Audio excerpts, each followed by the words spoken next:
Hello horror movie lovers, I'm Trenton and I love movies just like you, obviously. So I just watched The Exorcist Believer because Imagine Dragons. My expectations were low, and not because this movie was receiving a lot of hate and I just wanted to hop on the hate bandwagon. No, they were low because I'm not a fan of exorcism movies, and honestly not really a fan of the original Exorcist from 1974. Before y'all crucify me. That's not funny. I do appreciate that movie and how ahead of its time it was when it came to the practical effects, but when it came to the story itself, I found it pretty uninteresting, in my opinion, of course. But did the movie meet my expectations? To be honest, it exceeded them. I didn't hate it. I didn't love it either, but I can confidently say that I liked it for the most part, besides a couple of aspects. So everyone's entitled to one good scare. Since the death of his wife 12 years ago, Victor Fielding has raised their daughter, Angela, on his own. But when Angela and her friend Catherine disappear in the woods, only to return 3 days later with no memory of what happened to them, it unleashes a chain of events that will force Victor to confront the nature of evil and, in his terror and desperation, seek out the only person alive who has witnessed anything like it before, Chris McNeil. The first half of this video will be spoiler-free, then the last half will contain spoilers. Don't worry, I will give you a warning before we enter spoiler territory. The characters were likable for the most part, but at the same time were pretty underdeveloped, specifically when it came to Catherine and her family. Victor is the main character, and I couldn't help but feel bad for him and what he was having to deal with in the present and the traumatic event from his past. Angela and Catherine are the two main girls in the movie that get possessed, but I feel like Angela was more of the main character as opposed to Catherine, which was kind of unfortunate because if you're setting up the concept of two girls getting possessed instead of one, yet prioritizing one as being more important than the other while underdeveloping the other one, making it so you're more attached to one over the other, again, is unfortunate. Chris was so unnecessary. I don't know why they wanted her to be in this movie but heavily underutilized her. That was a pretty strange choice. Nurse Anne, I don't have really any thoughts on her character, but every time she came on screen, I instantly started thinking of Joan from Hereditary and felt a little untrustworthy of her character. Both Catherine's parents, Tony and Miranda, were barely developed at all. They had some development, polar opposite development, but anything is better than nothing, I guess. The story isn't anything necessarily special. It pretty much follows your run-of-the-mill exorcism story, but implements a pretty unique element in the fact that two girls get possessed instead of one. I was genuinely invested in the story and how it would unravel. I think the writing was fine. Wouldn't say it was necessarily good or bad. The only complaint that I have regarding the writing is the characters that were underdeveloped and underutilized, especially Chris. Like, what the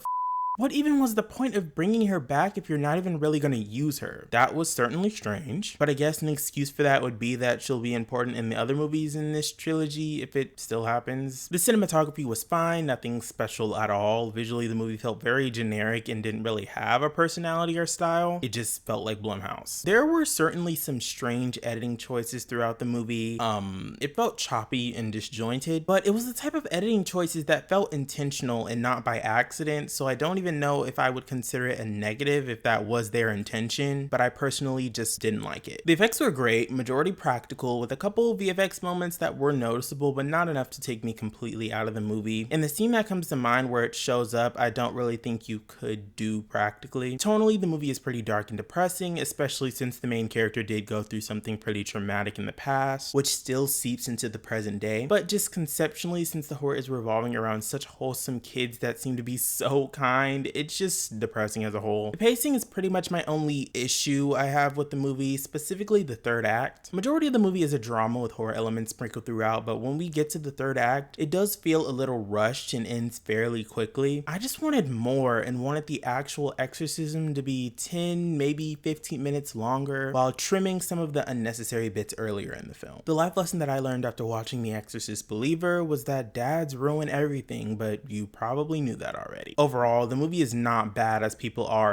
were making it out to be. Very much overhated. The movie isn't a masterpiece or great by any means, but I definitely wouldn't classify the movie as bad, just decent. I'm gonna give The Exorcist Believer a 5.5 out of 10.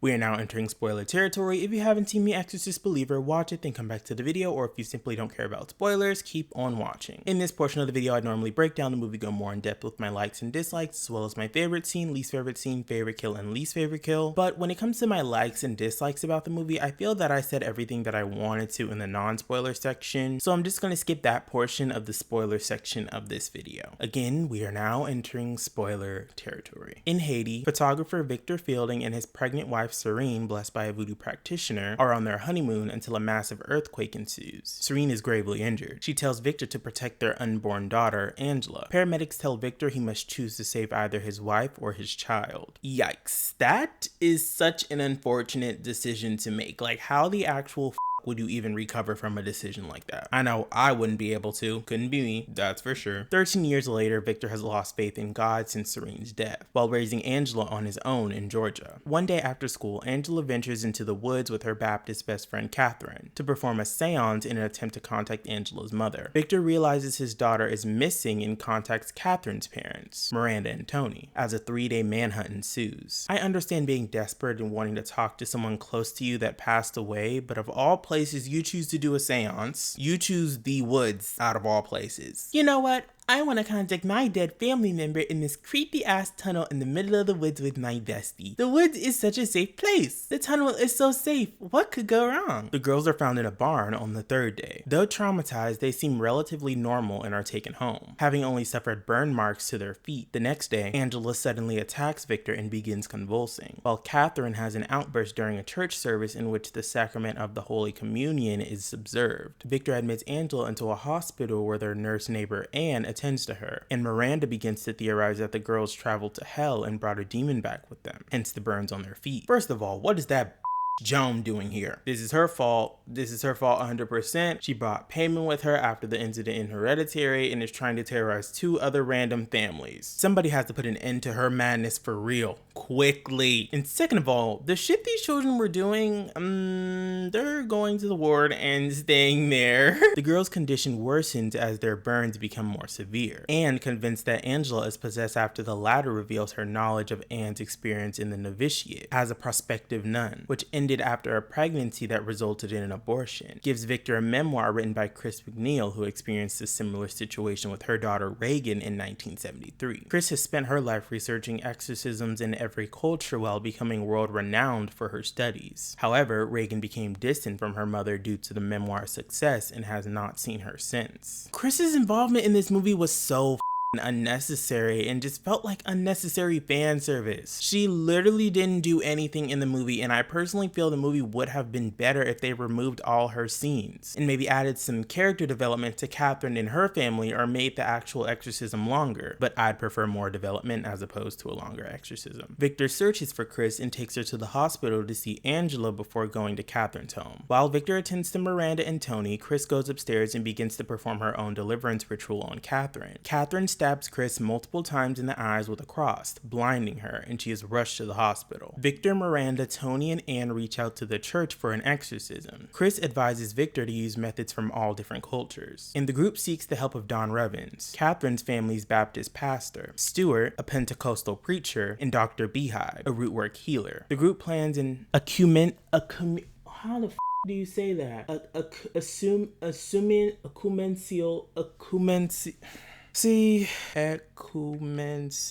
Ecumenical. Oh my god, I would have pronounced that wrong. Ecumenical.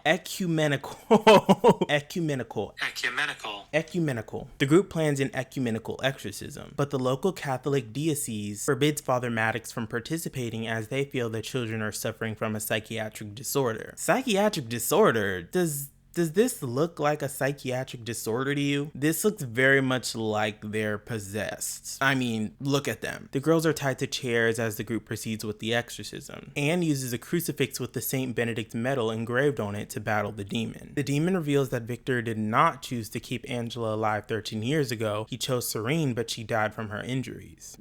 As Anne reads the biblical text of Ezekiel 16 while holy water is poured on the children, the demon begins to shriek. The demon tells him that he needs to choose which of the girls gets to live and which one will die, and if a choice is not made, it will kill both of them. While Miranda and Victor both refuse to forsake each other's children, Maddox, who has a change of heart, rejoins the group. Maddox reads from the Roman ritual, only for the demon to snap his neck and kill him. Victor regains his faith and begins to pray the Lord's Prayer, which he learned as a child. As Victor apologizes to Angela and uses Serene's scarf to attempt to strengthen her against the demon, Tony yells that he chooses Catherine, and Angela flatlines. When I tell you I was so pissed and so sad when Tony did that, Miranda and Victor had an understanding that they weren't going to choose their daughter to live over the other, and of course the dad had to swoop in and ruin it.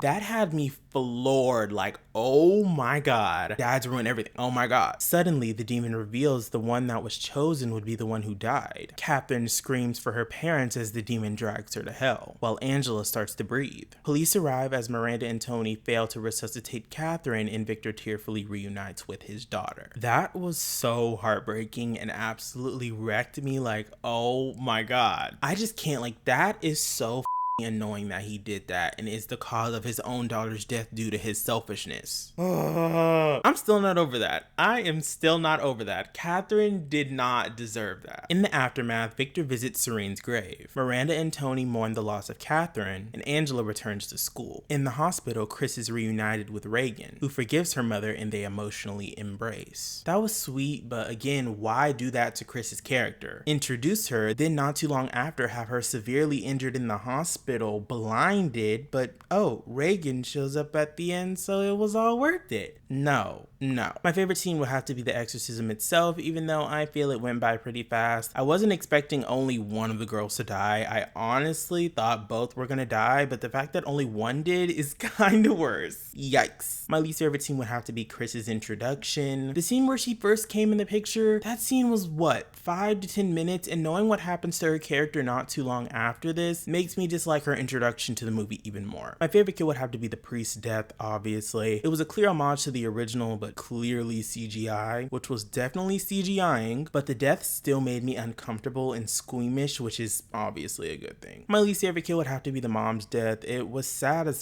but compared to the few other deaths in the movie, dying from a building collapse wasn't as impactful. If you did enjoy this video, make sure to like and subscribe for more videos from me, and make sure to hit that notification bell so you'll be notified whenever I post a new video. Alright, horror movie lovers, I'll see y'all in the next one. Peace out.